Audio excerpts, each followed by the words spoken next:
আসসালামু আলাইকুম। আশা করি সবাই অনেক অনেক ভালো আছো। অফ রিভেঞ্জ নিয়ে আমি একটা ভিডিও তৈরি করেছিলাম, বেশ ভালোই ভিডিওটা হারায় ফেলছি সামহাউ। তো নতুন করে আবার করতে হচ্ছে। আশা করি এই ভিডিওটিও ভালো লাগবে। এখন অফ রিভেঞ্জ ফ্রান্সিস বেকনের লেখা একটা টেক্সট। এই টেক্সটের মধ্যে কী আছে আমি সংক্ষেপে বলে নিই, তারপর আমরা এটা নিয়ে একটু বিস্তর কথা বলবো। অফ রিভেঞ্জ অর্থাৎ রিভেঞ্জ সম্পর্কে বা অ্যাবাউট রিভেঞ্জ। রিভেঞ্জ নেওয়া উচিত কখন, কখন নেওয়া উচিত না, রিভেঞ্জ নিলে কি হয়, না নিলে কি হয়, কিভাবে নেওয়া উচিত বা কোন কোন ক্ষেত্রে রিভেঞ্জ বা প্রতিশোধ নেওয়াটা আসলে উচিত বা ভালো, সেটা নিয়ে ফ্রান্সিস বেকন আমাদেরকে একদম রিয়েলিস্টিক কিছু উদাহরণ দিয়েছেন, কিছু পরামর্শ দিয়েছেন। তো সেটা নিয়ে আমরা কথা বলবো। আর তোমাদের বলে রাখি, ফার্স্ট ইয়ার থেকে মাস্টার্স পর্যন্ত অনেকগুলো সাবজেক্ট নিয়ে আমি কোর্স তৈরি করেছি, আরও বানাচ্ছি। একটা সময় যে সব কোর্স পাবে ইনশাল্লাহ। তো সেখানে হচ্ছে চ্যাপ্টার সামারি সহ short question, broad question, brief question সবই অ্যানালাইসিস থাকবে, লাইন বাই লাইন পড়া থাকবে। তোমরা এখানে মেসেজ দেওয়ার মাধ্যমে আমার কোর্সগুলো নিতে পারো সরাসরি। চলো আমরা অফ রিভেঞ্জ বাই ফ্রান্সিস বেকনে চলে আসি। তো প্রথমেই আমরা যেটা পাই সেটা হচ্ছে ফ্রান্সিস বেকন যেই অফ রিভেঞ্জ নিয়ে লিখেছেন, এটা আমি একটা প্রেজেন্টেশন স্টাইলে তৈরি করেছি তোমাদের বোঝাতে, প্লাস বুঝতে সুবিধা হবে। তো ফ্রান্সিস বেকন ওনার যে লেখার উদ্দেশ্যটা ছিলই হচ্ছে যে মানুষের কিন্তু একটা ন্যাচারাল একটা টেন্ডেন্সি, সেটা হচ্ছে রিভেঞ্জ। তোমাকে কেউ একজন বাজে কথা বললো, তুমি কি করবা? অফকোর্স তুমিও তাকে বাজে কথা বলবা। তো এই জন্যে রিভেঞ্জ নেওয়াটা হচ্ছে এক ন্যাচারাল জিনিস। এখন এই ন্যাচারাল জিনিসটা যে মানুষের মধ্যে থেকে আসে, ন্যাচারাল তো মানুষের মধ্যে অনেক কিছুই আসে, ওই জিনিসগুলোকে ফ্রান্সিস বেকন কীভাবে লিখেছেন বা ওই জিনিসগুলো আসলে কী, তো উনি ডিরেক্ট কয়েকটা কোটেশন লিখেছেন। কোটেশনটা তোমাদের একটু জরুরি দরকার, অন্তত এইটুকু হলেও। পুরোটুকু মুখস্থ করলে ভালো, আমি এইটুকু বলি। দেখো, revenge is a kind of wild justice. Revenge এক প্রকারের বিচার, সেই বিচারটা হচ্ছে বন্য, অসভ্য। এই বিচারটা উনি কখনোই, আমাদের ফ্রান্সিস বেকন, পারমিশন দেয়নি বা পছন্দ করেনি। বলছে যে রিভেঞ্জটা মূলত ভালো কোনো জিনিস না। এখন কেন কেন সেগুলো আমি বলছি, খেয়াল করে শুনো।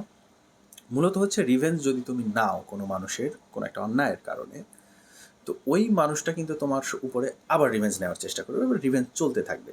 দ্বিতীয়ত হচ্ছে, কেউ একজন একটা অন্যায় করলো, তুমি যদি রিভেঞ্জ নাও, ওই মানুষটার কাছে তুমি আবার কিন্তু দোষী হয়ে গেলে, সে তোমাকে ছেড়ে দেবে না ফাইনাল। দ্বিতীয়ত হচ্ছে, আইনের কাছে বা লয়ের কাছেও তুমি দোষী হয়ে গেলে, আইনও তো তোমার এই রিভেঞ্জের কারণে তোমাকে কি জেল কারাদণ্ড দিতেই পারে। কারণ রিভেঞ্জ নেওয়া বা যাই হোক, তুমি অন্যায় করলে সেটা যুক্তিযুক্ত হোক বা না হোক, এটা কিন্তু অন্যায়ের আওতাভুক্ত। এটা হচ্ছে আমাদের ফার্স্ট পয়েন্ট। আরেকটা যে ছিল, which is the more man's nature runs to, এটা আমাদের দরকার নেই।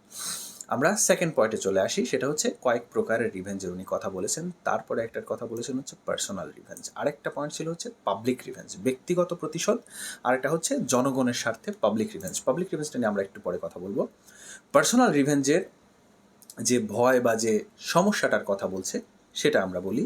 ওই একই কথা, তুমি যদি পার্সোনালি কারোর কাছ থেকে রিভেঞ্জ নাও, ওই লোকটাকে তুমি যদি ক্ষমা করে দিতে পারতে। আরেকটা লাইন আমরা নিচে পাবো, সেটা হচ্ছে one can be superior to his offender by pardoning himself. কেউ যদি তোমার কোনো ক্ষতি করে থাকে, ওই ব্যক্তিটাকে তুমি যদি ক্ষমা করে দাও, মন থেকে ক্ষমা করে দাও, তাহলে ওই ব্যক্তিটার কাছে তুমি কিন্তু একটা শ্রেষ্ঠ মানুষ হয়ে যেতে পারো।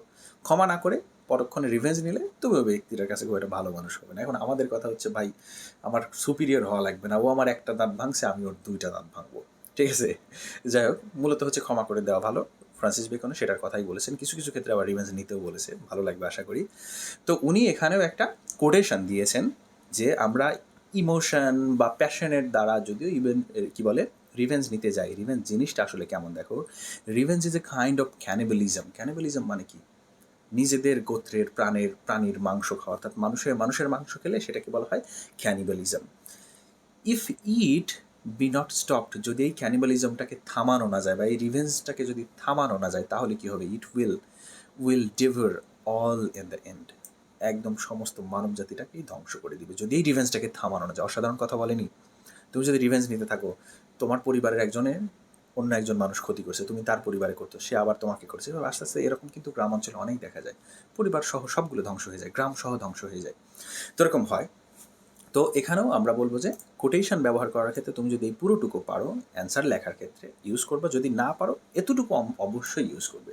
Revenge is a kind of cannibalism. আগে আমরা পড়েছি কি, revenge is a kind of wild justice. Okay, third পয়েন্টটা হচ্ছে আমাদের পাবলিক রিভেঞ্জের সাথে কথা বলবে এবং পাবলিক রিভেঞ্জের সাথে প্রাইভেট রিভেঞ্জের একটু পার্থক্য। তো উনি বলছেন, কিছু পাবলিক রিভেঞ্জের উনি উদাহরণ দিয়েছেন, যেমন হচ্ছে একজন রাজা ছিল যে হচ্ছে সমাজের বা জনগণের জন্য খারাপ ছিল। তো ওই লোকটা যে খারাপ কাজগুলো করেছে, রাজা, তার উপরেও তো একটা রিভেঞ্জ নেওয়া উচিত, কিন্তু সেই রিভেঞ্জটা কিন্তু কোনো পার্সোনাল রিভেঞ্জ না।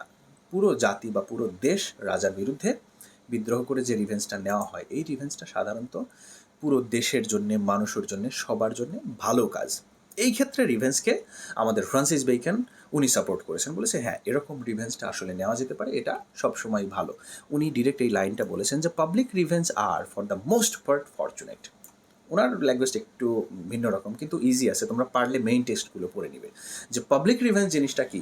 পাবলিক রিভেঞ্জ জিনিসটা আসলে ভালো, সৌভাগ্য এনে দেয় অনেক সময়। ওই রাজাকে মেরে ফেলে দিলে কিন্তু পরবর্তী রাজা যাই হোক ভালোভাবেই শাসন টাসন করবে, জানে যেহেতু আমাদের জনগণ খুব একটা ভালো না, ঠিক আছে।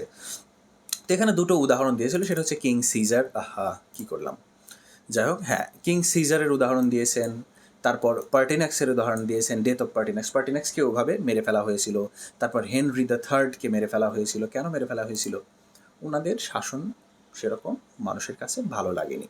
তো এটা হচ্ছে পাবলিক রিভেঞ্জ। অপরদিকে যে প্রাইভেট রিভেঞ্জ, তোমাকে কেউ একজন ক্ষতি করছে, তুমি তাকে ক্ষতি করেছো, এই পাবলিক রিভেঞ্জটা, প্রাইভেট রিভেঞ্জটা, ওইটা বরং ফ্রান্সিস বেকন কখনোই পরামর্শ দেয়নি। তবে একটা কথা বলেছেন, সেটা হচ্ছে এমন কোনো একটা অন্যায় তোমাকে কোনো একজন মানুষ করেছে যেটার হচ্ছে কোনো ধরনের শাস্তি নেই, আইনগতভাবে বা দুনিয়াতে কোনো শাস্তি নেই, সেক্ষেত্রে তুমি রিভেঞ্জ নিতে পারো।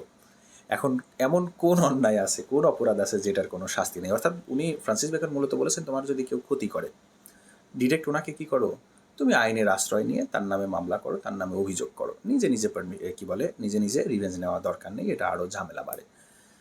কিন্তু যে ক্ষেত্রে কোনো ধরনের আইন নেই, সেক্ষেত্রে তুমি রিভেঞ্জ নিতে পারো। আমাকে একটু কমেন্ট করে জানাও। আমার তো একটা কথাই মনে আসে, কারোর যদি মন ভেঙে দেয়, এটার তো কোনো আইন নেই, তো রিভেঞ্জ এক্ষেত্রে কি নেওয়া যেতে পারে? যাই হোক, আমরা আর দুটো পয়েন্ট নিয়ে কথা বলবো, সেটা হচ্ছে রিভেঞ্জের ব্যাপারে আমাদের ধর্ম কি বলেছে। তো এখানে এখানে হচ্ছে আমার প্রেজেন্টেশন স্টাইলে লেখা, ওই জন্যে দরকার নেই তোমাদের জানা, ঠিক আছে। আমি জাস্ট আমার সুবিধার অর্থে আমি এগুলো লিখে রেখেছিলাম। আমি যেগুলো বলি তোমরা সেগুলো শুনলে আশা করি কাজে দেবে। তো উনি এখানে বলেছেন যে রিভেঞ্জ জিনিসটা, এই জিনিসটা আমাদের যে সৃষ্টিকর্তা গড, উনিও খুব একটা সাপোর্ট করে নাই। গড সবসময় বলেছেন পার্ডন অথবা ফরগিভনেস ইজ গ্রেট, ক্ষমা সবসময় ভালো জিনিস। ক্ষমা, রিভেঞ্জ নেওয়াকে কখনোই সৃষ্টিকর্তা বা ধর্ম কেউই এটাকে সাপোর্ট করেনি। তো আমরা একটু কোটেশন দেবো, there is no man doth a wrong for the wrong sake. খারাপের জন্য আরেকটা মানুষ আরেকটা খারাপ করতে পারে না। একজন মানুষ খারাপ কিছু একটা করছে, তুমি আরেকটা খারাপ করে সেটা সমাধান করো না, এটা কোন করা যায় না। But thereby to purchase himself profit, কিন্তু এই ক্ষেত্রে প্রফিটের জন্যে, প্লিজারের জন্যে বা সম্মানের জন্যে, এই ক্ষেত্রে মানুষ অনেক সময় কী করে, খারাপ কাজ করে, ঠিক আছে। তো এখন উনি এখানে মারাত্মক একটা কথা বলছে যে কোনো একটা মানুষ যদি তোমার উপরে রিভেঞ্জ নেয়, কিসের জন্য নিবে? হয়তো বা তুমি তাকে মানহানি করেছো, অথবা সে তাতে লাভ হচ্ছে, তোমার একটা ক্ষতি করেছে কেউ আর কি, নিজের লাভের জন্য ক্ষতি করেছে তোমাকে, নিজের সম্মানের জন্য বা কোনো একটা কারণে ক্ষতি করেছে। এখন কথা হচ্ছে, ও যদি নিজের স্বার্থের জন্য তোমাকে ক্ষতি করে, ঠিক আছে, তো ওর আসলে একজন মানুষ তো নিজের স্বার্থটাই দেখবে, নিজের লাভের জন্য ক্ষতি যদি করে থাকে, এটা কি বিবেচনার দিকে দেখা যায় না? এই বিষয়টা আমি আসলে জানি না কীভাবে, উনি দেখো লাইনটা লিখছে কীভাবে, therefore why should I be angry with a man, একটা মানুষের উপরে আমি কেন রাগান্বিত হব, for loving himself better than me, সে যদি তার নিজেকে আমার চাইতে বেশি ভালোবাসে, তাহলে নিজের স্বার্থের জন্য সে আমার ক্ষতি করতেই পারে। তো এটা তো স্বাভাবিক। এই জন্য ফ্রান্সিস বেকন বলছে যে এই ক্ষেত্রে তুমি তাকে ক্ষমা করলে করতে পারো, ঠিক আছে। তো ওই ব্যক্তিটার উপরে রাগান্বিত হওয়ার কী বা কারণ? যাই হোক, আমাদের ধর্ম, কোনো ধর্মই, এটা হচ্ছে খ্রিস্টান ধর্ম নিয়ে লেখা, খ্রিস্টান ধর্ম থেকে শুরু করে যে ধর্মই হোক, কোনো ধর্মই রিভেঞ্জ বা এই খুন খারাপি যাই হোক পারমিট করে না। ফাইনালি যেটা আমরা পাই সেটা হচ্ছে importance of seeking justice through legal means, কী বলে, ভালোভাবে কী বলে রিভেঞ্জ নেওয়া, বা তোমার ধরো কেউ একজন একটা অন্যায় করছে, তাকে যে সঠিকভাবে বিচার করা, এটার কতটা গুরুত্ব। যদি না করো, ওই লোক তোমাকে ক্ষতি করতেই থাকবে। হ্যাঁ, দিস ইজ সার্টেইন, এটা নিশ্চিত একটা বিষয়, that a man that studieth revenge মানে হচ্ছে, স্টাডি মানে যদিও গবেষণা করে, এখানে বলছে ঘাঁটাঘাঁটি করা। তোমার কেউ একজন ক্ষতি করছে, সে যদি রিভেঞ্জ নিতে থাকে বা ওটা নিয়েই ভাবতেই থাকে, আমাকে এই কথাটা বলছে কেন, এটা নিয়ে সারাদিন তুমি ভাবছো, তাহলে তুমি আসলে কি করছো, কিপস হিজ ওন গ্রিন, তার যে ক্ষতটা, ওই ক্ষতটাকে সে আর সারিয়ে তুলতে পারছে না। তোমাকে একজন ক্ষতি করছে বা মনে আঘাত দিছে, ওই আঘাতটা তুমি যদি ভাবতে থাকো, ওই আঘাতটা তরতাজা সবুজ থাকে যতদিন ভাবতে থাকো। মন থেকে ক্ষমা করে দিলে ওই আঘাতটা চলে যাবে।